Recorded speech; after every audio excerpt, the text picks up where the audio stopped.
তো হ্যালো বন্ধুরা, কেমন আছে সবাই? আশা করি সবাই ভালো আছে। দেখতে পাচ্ছ আর একটা নতুন ভিডিও নিয়ে চলে এসেছি। আজকে রান্না করবো হচ্ছে মাছ। আর গাড়িতে এসে এইভাবেই রান্না করতে হয়। দেখতে পাচ্ছ স্টোভ আছে, কড়াইয়ের মধ্যে মাছ চড়িয়েছি। এটাকে একটু ভাজা হয়ে গেলে পরে নামিয়ে দেবো। নামার পর দেখো আরও কী কী দিই। পুরো ভিডিওটা দেখতে থাকো, তাহলেই বুঝতে পারবে। লাস্টে দেখতে পারবে রান্নাটা কেমন হয়। মাছটা একটু লালচে লালচে ভাব হলেই নামিয়ে দেখতে পাচ্ছ মাছটা কিন্তু নামিয়ে নিয়েছিলাম। এখন আছে আলুটা এখন ভেজে নেব। আর দেখতে পাচ্ছ এখানে আছে পেঁয়াজ, টমেটো, লঙ্কা, আদা, এগুলো সব দিব লাস্টে। আর দেখতে পাচ্ছ চারদিকে কত জঙ্গল।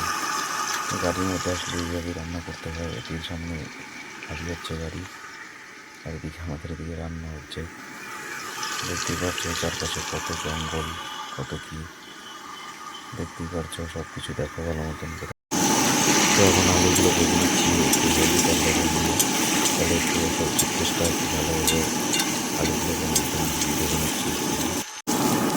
এখন আলুগুলো নিয়ে দিয়েছি পেঁয়াজ আর লঙ্কাটা। পেঁয়াজ আর লঙ্কাটা ভাজা হয়ে গেল, তারপরে আলুগুলো আমি দিয়ে দিই।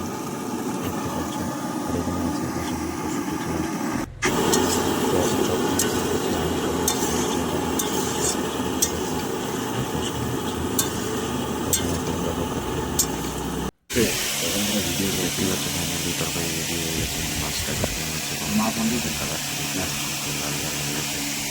দেখে খেতেও বসে পড়েছি। খুব অসাধারণ হয়েছে কিন্তু রান্নাটা। ভিডিওটা ভালো লেগেছে।